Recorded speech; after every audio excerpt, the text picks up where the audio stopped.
Egunon. Este es un libro, cuaderno. Parece que se hacían así antes, unos libritos. Es interesante porque Ceferino de Gemain, que fue biógrafo del maestro Sabino Arana Goiri, hizo 7 cuadernitos sobre la circunstancia sobrevenida a mediados, a mediado de, es decir, por medio de, por medio del 18 de julio del año 1136, que fue un golpe de Estado, y que en su fracaso se convirtió en una triste guerra civil en el ámbito del Estado español. En ese momento, la circunstancia para con el nacionalismo vasco y la sublevación militar, es decir, cuando se habla del nacionalismo vasco se habla habitualmente respecto al Partido Nacionalista Vasco, a pesar de la existencia de Acción Nacionalista Vasca por ahí pululando. Es una circunstancia que a Ceferino de Gemain, como a muchos otros en el tiempo, en este caso a comienzos de los años 40 en el País Vasco francés, dentro de la situación de guerra mundial, pero en un nicho ecológico particular, pues tuvo la posibilidad de hacer memoria y tratar de establecer ese diálogo para con el 18 de julio y razonar, exponer la situación de ese nacionalismo vasco en este elemento publicado por Alderdi Publicaciones, que es un elemento interesante, dirección y coordinación por Iñaki Mirena Lasagasti, Iñaki Lasagasti, en ediciones Alderdi Arquital Dariak, y que, bueno, pues nos lleva y retrotrae a 1986, a un momento en donde se hacían publicaciones como esta. Es interesante porque Ceferino de Gemain habría escrito 7 cuadernos a la hora de establecer el diálogo para ese momento histórico. Es escrito a posteridad, no es como el libro de Entre la Revolución y la Libertad, 1930-1935, publicado a comienzos de 1936, José Antonio Aguirre y Lecube, es decir, no solamente escrito por uno de los protagonistas, sino escrito antes del 18 de julio, lo cual le da un simbolismo y una significación muy importante, porque ciertamente solamente hay 2, 3 casos, incluyendo por supuesto a José Antonio Aguirre, que hayan escrito algo sobre ese periodo republicano en el momento previo al 18 de julio de 1936. Luego es cierto, aprovechando la derrota en el 1 de abril de 1939, la situación para con la guerra mundial desde el 1 de septiembre de 1939 hasta el 8 de mayo de 1945, algunos en una situación de semi-enclaustramiento, los que tuvieron la suerte de poder estar ocultos en algún lugar. Alguno acabó en campo de concentración, otros en el exilio, otros acabaron muertos y esos evidentemente no pudieron dejar memorias, pero bueno, pues en ese contexto uno de esos fue Ceferino de Gemain, que estableció en esos 7 cuadernos una realidad, visión acerca de qué había pasado o dejado de pasar para la posteridad. Y en este caso están publicados los 2 primeros. No sé si luego posteriormente hubo más publicaciones con formatos como este respecto a los otros 5 cuadernos escritos por Ceferino de Gemain, que en este libro, el primer cuaderno, hay que comentarlo, cuál es el contenido, y habla de primera parte, antecedentes de la guerra civil en España; segunda parte, la revolución militar en Araba y en Navarra; y luego, en el ámbito del cuaderno número 2, se establece la rebelión militar en Guipúzcoa y la rebelión en Vizcaya. Con lo cual tenemos en principio ese momento, ese concepto de la situación respecto al 18 de julio del año 1936 y la situación en los diferentes territorios históricos en Araba, Vizcaya, Navarra y Guipúzcoa respecto a esa situación de julio de 1936. Con una pequeña salvedad, que puede ser múltiple. Y es el hecho de que, como evidentemente lo está escribiendo en primera persona, es decir, él particularmente, en un momento de enclaustramiento, de inserto en el marco de la Segunda Guerra Mundial, en el País Vasco francés, evidentemente en zona de ocupación nazi. Por lo tanto, no puede hacer una coordinación con muchas otras personas a la hora de establecer un paquete continuado y ordenado. Por tanto, hay vericuetos, desviaciones, vueltas al 31, vueltas al 33, al 34, al 32, va trufando de elementos que no exactamente establecen una linealidad para con el año 1936 y el 18 de julio, sino que establece un diálogo en buena parte del marco temporal que también establece José Antonio Aguirre en ese entre la libertad y la revolución, entre la revolución y la libertad, 1930-1935.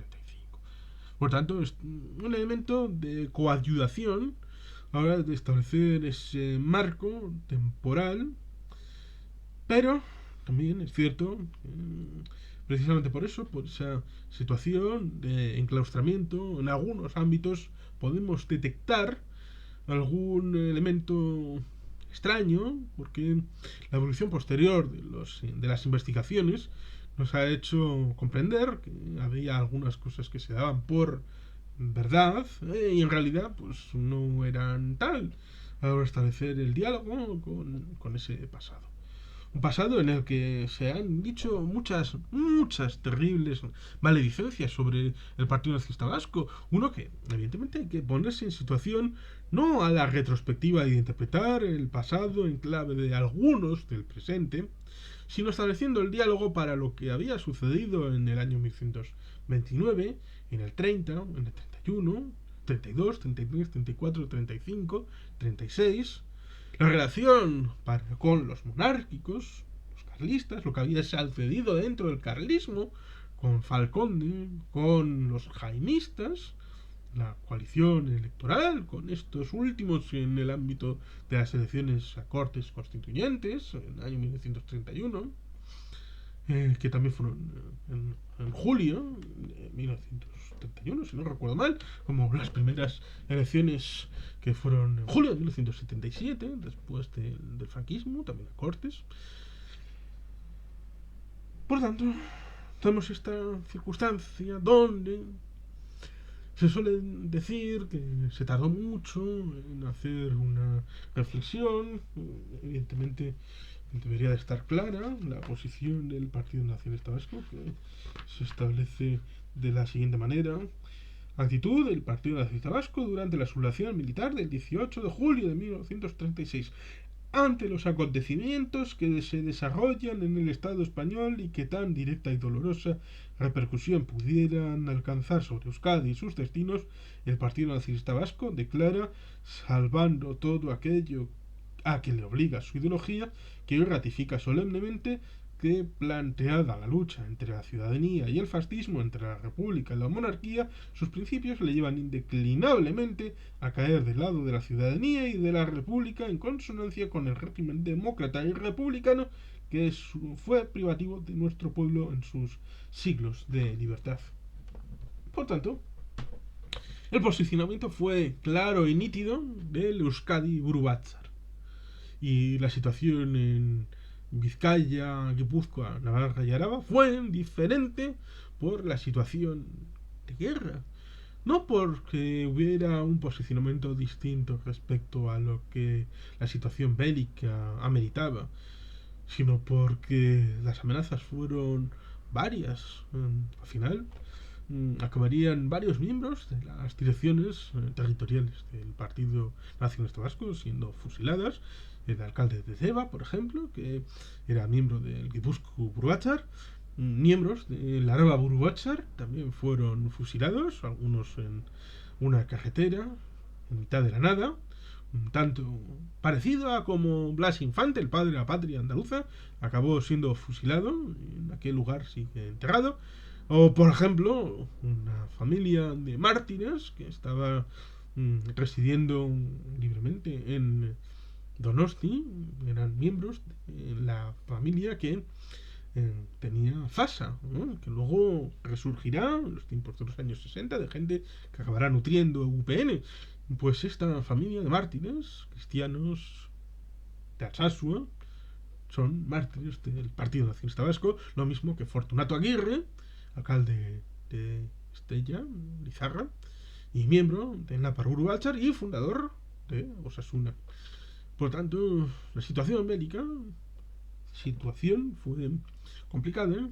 A establecer las amenazas, las opresiones, las luchas, los intentos de chantajear con la vida de determinadas personas y familiares, y teniendo en cuenta la situación en Landauro y familia, fue por la que tuvo ciertos reparos y lujo a la hora de establecer su acceso a ser ministro de la República en septiembre del año 1936. Por lo tanto, las situaciones se entrelazan a la hora de establecer el vínculo entre las personas.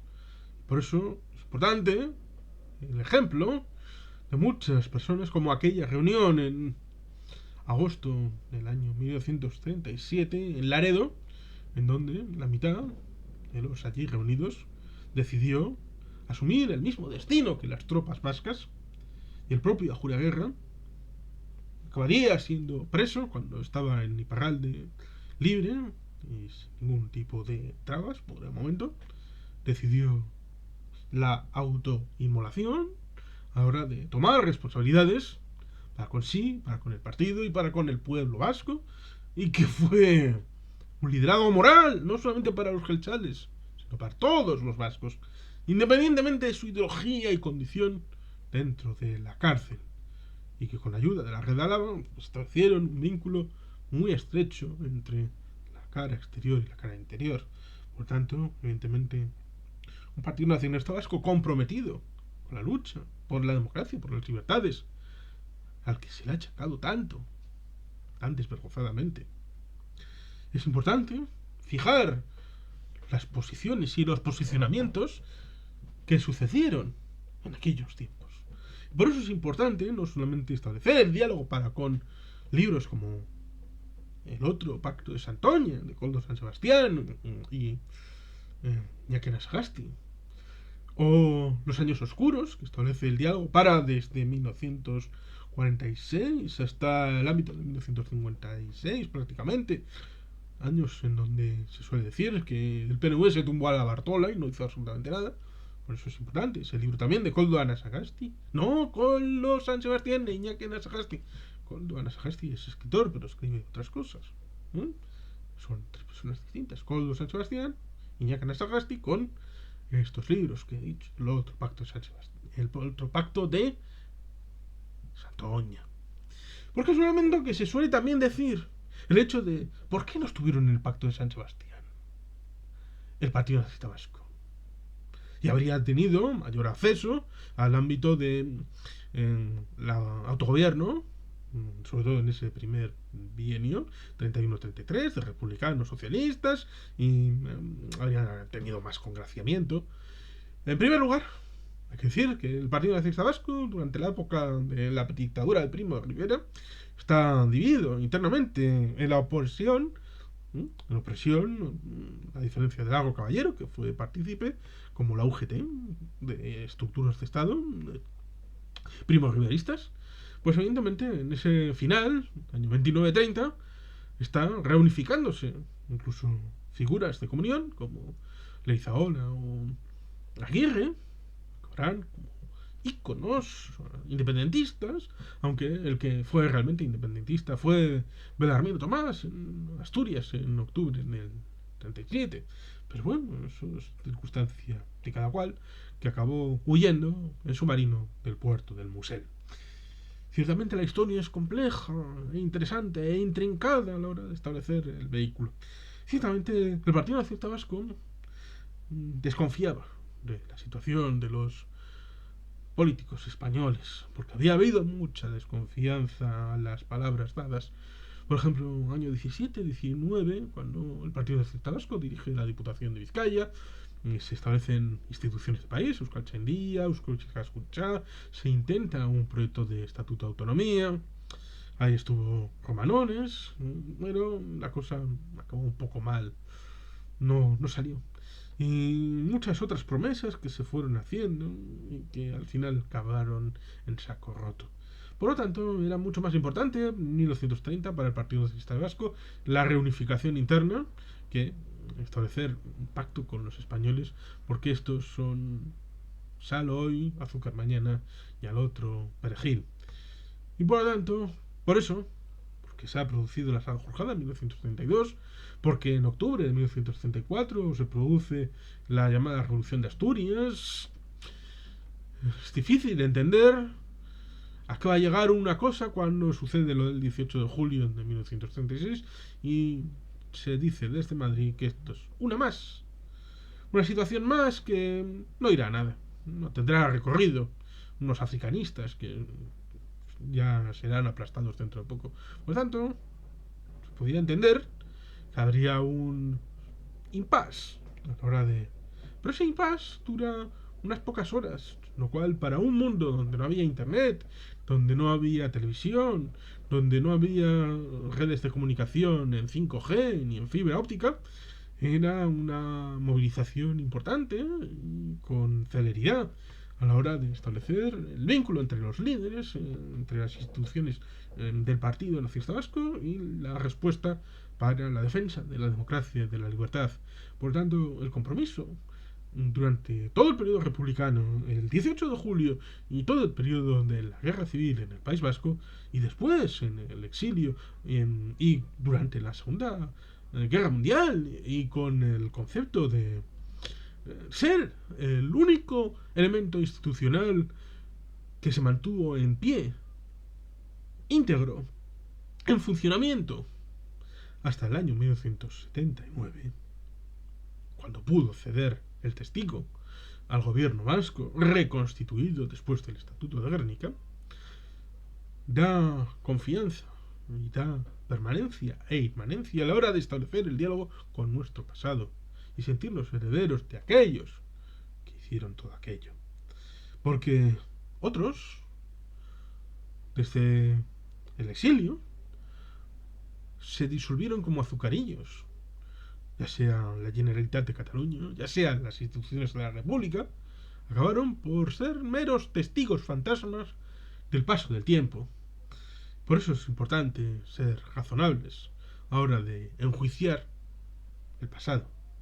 Un pasado que, como digo, se establece en ese diálogo en donde hubo gente desde un ámbito de derechas y desde otro ámbito de izquierdas que quisieron imponer su agenda, su dogmatismo frente a cualquier hipótesis de convivencia, que venían lastrados de un pasado lacerante entre ellos y que trataban de incorporar a filas a todo el mundo que pudieran, con la idea de ir contra otros sin reconocer la alteridad, y eso evidentemente es contrario a cualquier concepto diplomático.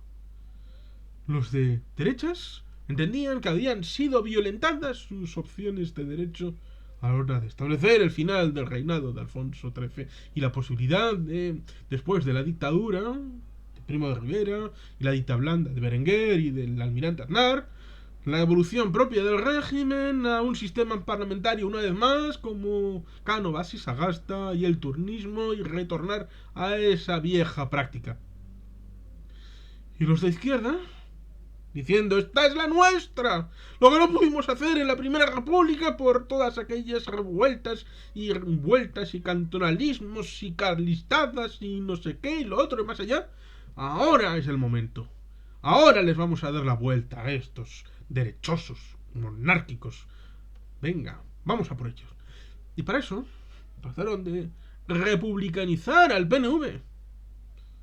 Primero, penitenciárite, a sacarle el alma a esta gente para que sean primero creyentes de la República y luego que crean lo que quieran en sus pascongadillas. Pero, precisamente, esos PNVeros de las pascongadillas eran los más sensatos al establecer el diálogo con el sistema legal vigente. Uno en donde parece ser que ni de izquierdas ni de derechas había mucho republicano de verdad. Y por eso esa ausencia y ese drenaje de personas que quisieran un modelo constitucional incluyente y que pudiera abrir un margen de inclusividad para grandes mayorías, seguían en el fondo siendo lo que había sido en el siglo XIX, todas esas 13 constituciones españolas de un ladrillo frente a los otros. Y por tanto, tenía escasas posibilidades de supervivencia, salvo compromiso de los ciudadanos. Y eso acabó por cristalizar en lo que, digamos que hay un libro que es interesante porque lo tengo por aquí, lo hablé en su momento, La memoria oculta del PSOE en la Guerra Civil. Parece que en ese año 1936 había 2 golpes en marcha. Y eso incluía, dentro del ejército, 2 ramas de elementos secretos del ejército para tratar de dar un golpe definitivo al otro sector. Las cosas cristalizaron en que el golpe lo acabó dando la derecha, 18 de julio, pero la izquierda también estaba lista, y eso acabó cristalizando en situaciones como la toma del poder antes de la segunda vuelta de las elecciones generales de ese año 1936, es decir, inmediatamente después de febrero de 1936, cuando el gobierno de Portela Valladares se disolvió como un azucarillo y entró Azaña como primer ministro. Por eso, en todo este concepto amplio, donde evidentemente hay que leer las memorias de Azaña, de Nicolás Alcázar Zamora, pero también hay que acercarse a la perspectiva del Partido Nacionalista Vasco a la hora de establecer el diálogo en aquel momento histórico. Y por eso libros como este, de figuras cercanas al momento histórico, hay que incorporarlas al acervo colectivo con la información que está presente. Evidentemente luego hay que incorporarlo con otros libros acerca del momento histórico que conjugan una realidad en donde el heroísmo de mucha gente del Partido Socialista Vasco en el momento republicano, en la guerra civil y después en la clandestinidad y en el exilio, ha hecho posible la permanencia de valores, de proyectos y del propio pueblo vasco. Por tanto, eskerrik asko guztioi. Y sin más, agur berbat, beti helpen.